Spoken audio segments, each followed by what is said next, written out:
Hey, and welcome back to the channel. Today we'll be discussing an issue that has been gaining attention in recent years, and that's men's rights. While there has been progress in addressing gender inequality, there are still issues that disproportionately affect men that need to be addressed. So let's get into it. Okay, if your mother would have complied to the request that I made for a DNA test, I would have been there. You would have never had to hurt for nothing. Never wanted for anything. Answer to that. No one ever asked me for a DNA You're a test. liar. I've requested from the courts. I've requested for 23 years. I've been fighting this, Teresa. Me with any request whatsoever. You are a liar. I've got the proof. The judge has the proof where I've requested. And let me be clear. You have been responsible for child support, Mr. Dennis, yes, all these years. I have been homeless because of it. Mr. Dennis. Can you imagine? This guy's whole life has been taken off a cliff just because of child support.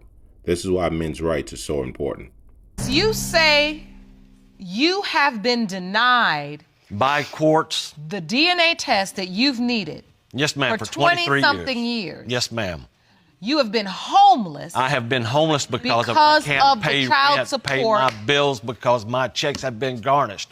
66 1/3% of my check. And I can't pay rent. I can't do nothing. I don't have a life.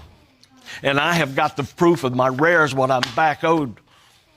Jerome, let me see that, please. And I can see this makes you emotional because you believe you did the right thing in the beginning by requesting a DNA test. Yes, ma'am. You truly felt like at that time your wife had been unfaithful to you. Yes, ma'am. And you asked for a DNA test. Yes, ma'am. You were not granted it. Yes, ma'am. From that point on, you were responsible for child support each and every month over the last 20-something years, and you've now just presented to the court the rares I'm behind. That your payments are approximately $300 every single month. Whatever, Judge. And you are $146,918.51 in arrears. And I look over my shoulder every day in fear of going to prison. And then this cycle just kept continuing? Yes, ma'am, because I can't even get my driver's license.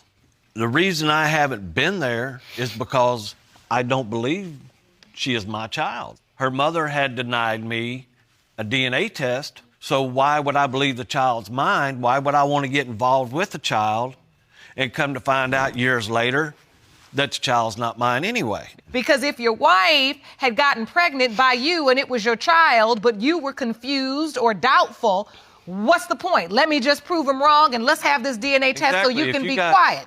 So, Ms. Miro, what would you like to say in response? That it was the biggest load of horse pucky I ever heard in my life.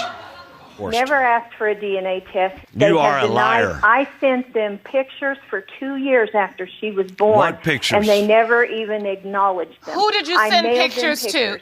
Who did you mail pictures to? I sent them to his parents, and they never acknowledged her. I've never seen any pictures. One of the main issues that affects men's rights is fathers' rights. In many custody battles, fathers often face bias in favor of mothers, leading to limited access to their children. This can be emotional and financially devastating for fathers who want to be involved in the child's life, and we all know the statistics that the children are better off with both parents. So advocating for fathers' rights and equal access to custody is really one of the key ways we can start with addressing men's rights. Another issue is men's rights in the workplace. Men often face discrimination in hiring and promotion, particularly in female-dominated fields.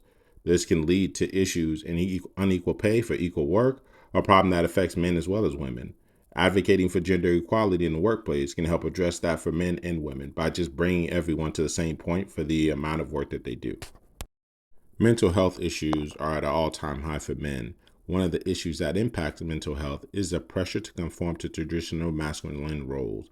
Masculine roles are important, but the norms can limit emotional expression and create unrealistic expectations for men. What I mean by that is a woman can express herself in many ways.